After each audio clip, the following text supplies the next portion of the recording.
Now listen here. What I'm saying to you is the honest truth. Let go, and you'll be safe. I want to do the right thing. Isn't that simple? It should be. It's supposed to be. There are rules. You follow them. There are choices. You consider them and then make the right choice. Then you live with the consequences. Like males being raped by an entire community. Like a priest selling me out to Equestria. Like me killing a stable full of innocent ponies. Isn't there a right choice anymore? Has there ever been a right choice? Maybe. Helping those ponies against the ghouls the other day. Freeing Scrapyard from Red Eye's raiders. Those were good. But sometimes it feels like all my choices are between lose and lose more. I want to win. I want a clear victory. I want a friggin' carrot thrown my way and a pat on the head and a good job, Blackjack, for once. Is that so wrong? Maybe. I didn't go through the trouble of helping Glory just so she could tell me what a good pony I am. I didn't take away Scotch Tape's memories so that she'd like me more. I did them because they were right things to do. And if that meant I got shot up a little more, or mutated a little more, or died a little more, it was worth it, because they were better. I had to do it, damn it. Or, what was the freaking point? What did my life matter if it bettered theirs? And yet, I'd crossed Rampage. I had hurt all of us by placing her in a lose-lose position. Stay with us and she'd kill Scotch. Leave, as she had, and Scotch would feel like she'd done something wrong. Because she didn't understand how much Rampage wanted to help her, and how quickly she'd kill her to give her mercy. So what should I have done? What was the lesser evil? Sometimes, even when you win, you lose. The rain hissed and splashed into the cold, wet, slimy, and from the faint tickle of my leg, mildly radioactive swamp water slogging around our hooves. Rotting logs and tangled weeds poked out of the obscure drain, and only my EFS indicated that we should be avoiding or not. The only thing that I could hope for was that any pony, or anything, that could possibly give us trouble wouldn't be stupid enough to go outside in weather like this.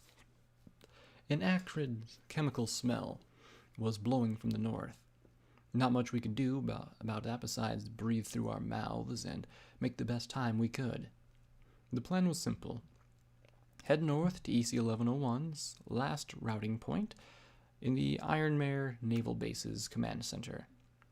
Somewhere along the way, we'd run into Steel Rangers. Find some pony in charge. Explain how we started this whole mess, and get them to stop fighting with the Reapers. Yeah, that should be easy. Right? In the meantime, Flash Industries, the OIA office, and Horizon Labs were all in a relatively straight line north of us. I checked my pick-up again. My eyes kept drifting to that empty square to the west of the river, just southeast of Toll. Hippocampic Research. Psychoshy had said that Sanguine could save my life. Reglow Glory's wing. For all we knew, he might be able to turn us all into alicorns. I glanced over at Lacuna. If the goddess knew where Project Chimera could be found, would she try something? Lacuna I trusted. The goddess, not so much. I looked at the map display again. It really wasn't that far off our path. Ugh! Glory exclaimed as an amphibious leech tried to wiggle its way onto her flank.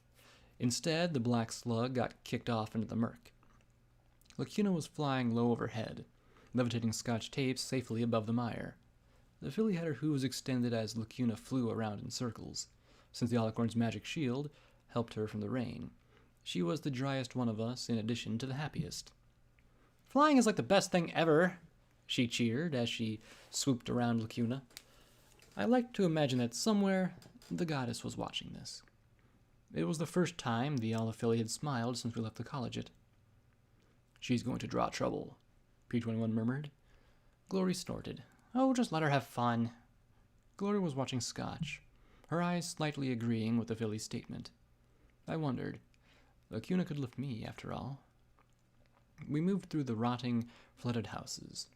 I kept up a constant watch for red bars on my EFS, looking away only to flick off for the more determined leeches that started to make holes in my barding. I saw 2 fat frogs watching us pass. Was it just me or did they look familiar? Nothing remained of the hopper P-21 had killed earlier, not even bones, eaten or liquefied by its own acids. I didn't want to know. A deep, reverberating roar blasted through the rain and sent all of us diving for cover, frogs, leeches, and ponies alike. Lacuna and Scotch winked into one of the buildings. P-21 dove behind a mossy wall, and Glory and I took cover in some thorny bushes. The roar sounded again, deep and heavy, building and falling and squealing, but sounding distant through the downpour. I couldn't tell how far away it really was. Was there a dragon in Hoofington? That was all I could imagine, making a noise like that. Nothing on my EFS, though. So either it was too far away to register, or it was huge and invisible. Now that wasn't a pleasant thought. Slowly, I crept through the rubble-choked gap between 2 buildings, the rain pattering off the spongy beams and decaying masonry under hoof. But besides that, silence. There was nothing on the other side of the gap except another row of decaying homes and the dark outline of a large building beyond them. A building that moved. I ducked out of sight as it growled low, long, and deep. I didn't know what it could be. I didn't want to know. I just didn't want it to come this way. I backed carefully away as it growled and squealed for a moment, then growled again. Could it hear us? Smell us? It rumbled as it moved, but its rumbles were growing softer. The roar sounded one more time, fainter, and to the northeast. Lacuna and Scotch Tape cautiously emerged, the Alicorn so apprehensive that she dirtied her hooves and carried Scotch on her back, rather than risk being a flying, glowing target. P-21 crept out a moment later. Right. Do we want to speculate on what that was? I asked, looking from one face to the next. I didn't see one spark of curiosity. Right. Moving on. Direction? Any but that one. And ignoring any leeches, we put as much distance between us and that thing as we could. After reaching Celestia Boulevard and getting out of the mire, and shredded a dozen slimy hitchhikers, we started looking around for some place to dry off. The rain gave no indication of letting up. If anything, it seemed to be falling even harder. We staggered into a ruined shop on the center of a strip that seemed more or less intact. It was dry, at least. Well, drier. I guessed that the large sheaf of wheat on the hanging sign outside the door had been some sort of food shop. Empty dash inhalers, used syringes, and busted bottles of booze made it pretty clear what it was used for now. And, in true raider fashion, someone had dressed up some yellowed ponykins in studded bondage gear. 'Cause that was what passed for humor in the wasteland. A ponykin in leather gimpsuit. Okay. Glory, what's the deal with all the rain? I asked as I shook myself hard. Is the Enclave trying to drown us? The question was only half hypothetical. She flung water off her wing before blinking. Oh, no, not at all. Believe it or not, it's all natural. This is natural. I gaped as I pointed out the window. That wasn't natural. We'd be swimming at this rate. Before the war, clearing the skies over Hoofington was a full-time job. She cupped her hooves. The Hoofington Valley is basically a great bowl 30 miles across, with mountains to the east, west, and highlands to the south. So all the wet air off the ocean gets blown into it, and the bowl fills up. And the higher you go, the colder it is. All the wet air has nowhere to go, so it cools and forms clouds and then rains. Hoofington had major problems with flooding even before the war. It gets about 200 inches of rain a year. I gaped. 200 inches. Was that a lot? I glanced outside and suggested yes. Glory looked out of the grimy window at the brown river coursing along beyond the road. All the Pegasi had to do was stop working, and nature clouded the skies for us. It probably doesn't matter much today, but Hoovington used to be a major cloud exporter to Appaloosa and other dry regions. I tried to imagine teams of Pegasi bundling together huge trains of wet gray clouds and pushing them to the rest of Equestria. I'm amazed there are any tunnels under the city that aren't flooded. Then I mentally kicked myself and glanced over at Scotch tape, but she was more interested in the ponykins. Apparently, she really didn't remember. If there wasn't power, there probably wouldn't be, P21 said as he rubbed his rear leg. If you look along the riverbank, there are outflow pipes constantly emptying into it.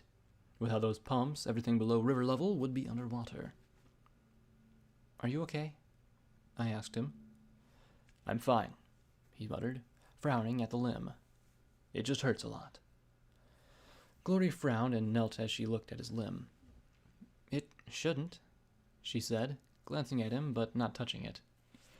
With his glare, I couldn't blame her. I checked Triage's files. You practically have a brand new leg. Then they botched it up. It still hurts, he muttered as he rubbed it with his hooves. Here, I said as I floated him a syringe of Med-X. It's probably from walking in cold water in the rain. Can't be anything good. Glory frowned as he jabbed the needle into his leg, and some of the stress and anger left his face. Thanks, Blackjack, he said as he swung his leg with relative relief. Rising, he moved further back into the store. I'll check and see if I can find anything valuable. Glory frowned at me as he started poking around in the back. Blackjack, you shouldn't have given that to him. At least not without me examining him first. If there is something wrong with his leg, he needs treatment. Maybe he has a pinched nerve or something. Glory, P21's not going to let you examine him, or any mare for that matter. She started to argue, but I shook my head. Just let it go. If he says it hurts, then it hurts. He doesn't make stuff up like that, I said as I looked at some photographs along the wall. She huffed and moved off to explore as well, also looking at the various outfits and restraints on the dummies. She seemed to be turning far redder than Scotch, though. The photographs were of a blue-gray unicorn mare. I couldn't quite make out the color of her mane from the faded images, but I thought they might have been pink. She was dressed oddly.